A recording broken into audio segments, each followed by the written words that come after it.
the report of the Secretary General of the United Nations, or the report of the Secretary General on the United Nations Verification Mission in Colombia. I now give the floor to Mr. Carlos Ruiz Massieu. Спасибо, господин президент. Mr. President, distinguished members of the Council, thank you for the opportunity to present the latest report of the Secretary General on Colombia.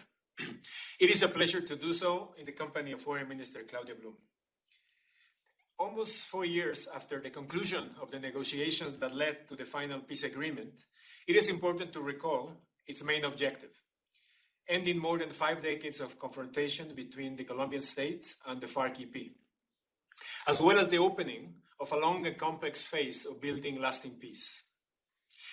This peace would be based on fundamental processes provided for in the agreement, some of which are already completed and irreversible, such as the laying down of arms by the FARC-EP and its transition into a political party.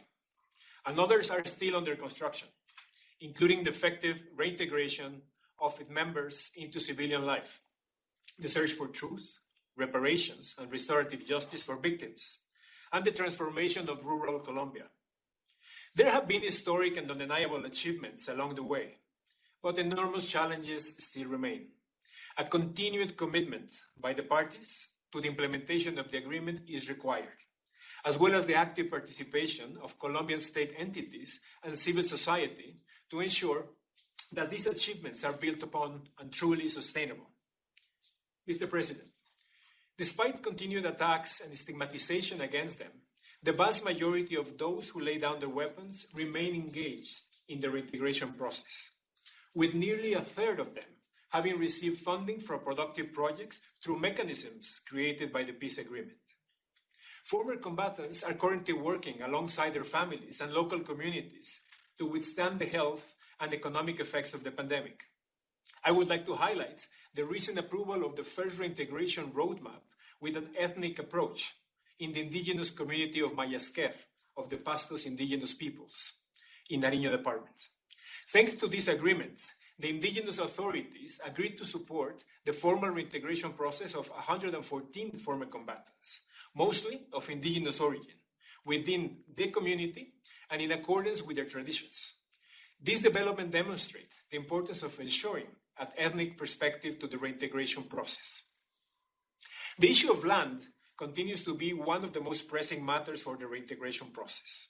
I welcome the recent purchase of land for the former territorial area for training and reintegration in Icononso, and I trust that this will be followed by others so that the government can fulfill its objective of purchasing plots of land for 9 former territorial areas until the year ends. As the consolidation of these areas advances, I once again call attention to the need of over 9,000 former combatants who are living outside of them. I trust that the government and FARC will soon agree to a joint approach on how to provide adequate support for these new reintegration areas, whose security challenges and other vulnerabilities the Secretary General has highlighted in several of his reports. Distinguished members of the Council, the transitional justice process is building momentum as the 3 components of the comprehensive system for truth, justice, reparation, and non-repetition take forward their crucial work. The unit for the search for persons deemed as missing continue its important task of determining the whereabouts of victims to the conflict for their families and loved ones. The Truth Commission has brought victims and actors involved in the conflict together in meaningful dialogue on reconciliation and non-repetition. And the Special Jurisdiction for Peace continue making progress in cases covering crimes committed within the armed conflict.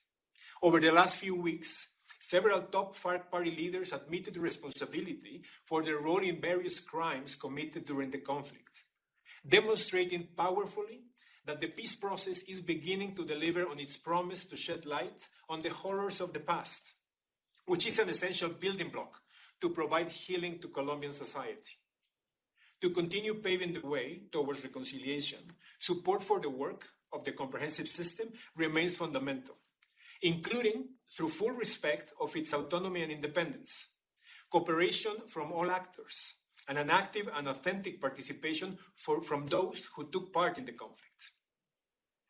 Mr. President, the decision by what was the largest armed group in the country to lay down its weapons voluntarily has contributed significantly to the overall reduction of violence since the signing of the peace agreement.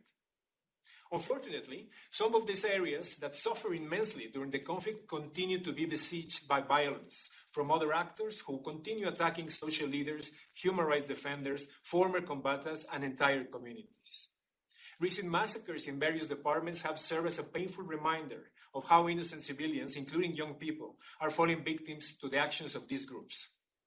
Finding ways to curb this violence is imperative to deliver on the promise of the peace agreement. To that end, it remains necessary to finalize and implement the public policy for the dismantling of illegal armed groups, criminal organizations, and their support networks. The work of the technical committees and regional sessions of the National Commission on Security Guarantees over the last 2 years should now translate into the prompt finalization of this crucial public policy and, more importantly, its swift implementation.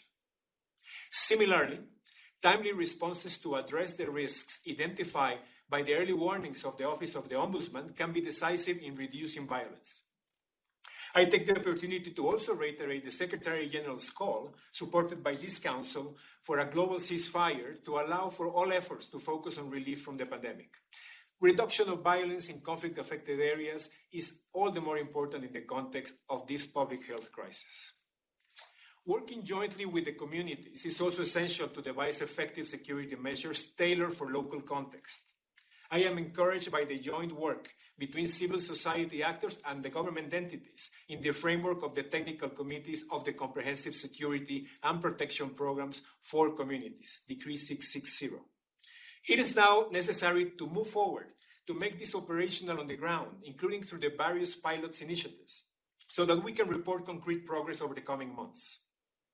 Equally important is making headway on improving protection for former combatants who continue to be killed in alarming numbers, and fighting impunity for these crimes, including by bringing intellectual authors to justice. Priority should be given to staffing and resources for the National Protection Unit to clear the backlog of pending requests for protection for former combatants. I trust that recent progress in investigations of crimes against former combatants by the Special Investigation Unit will be sustained, particularly through cooperation by other state entities, including security forces at the regional level.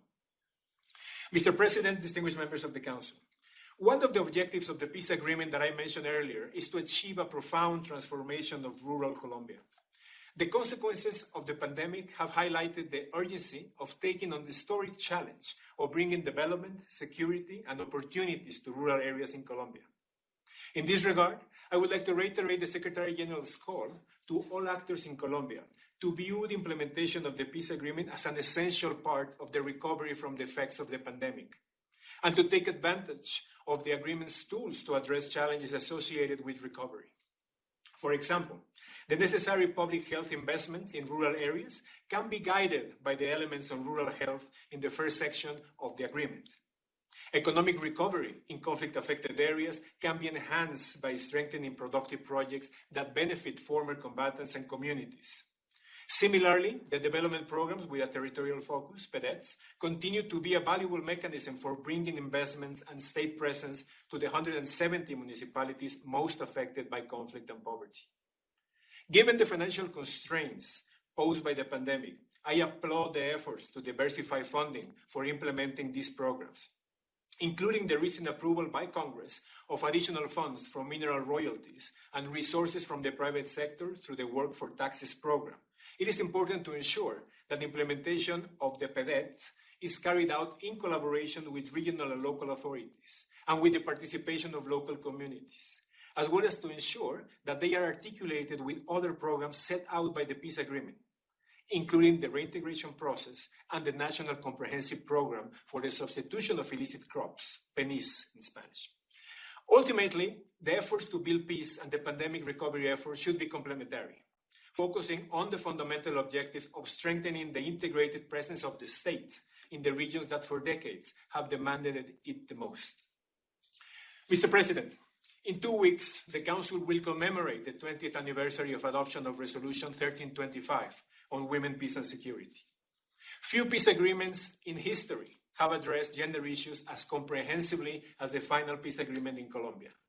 The Colombian peace process demonstrates the value of ensuring the meaningful participation of women and the importance of taking into account both how women have been affected by conflict and, even more importantly, how they can contribute to conflict resolution.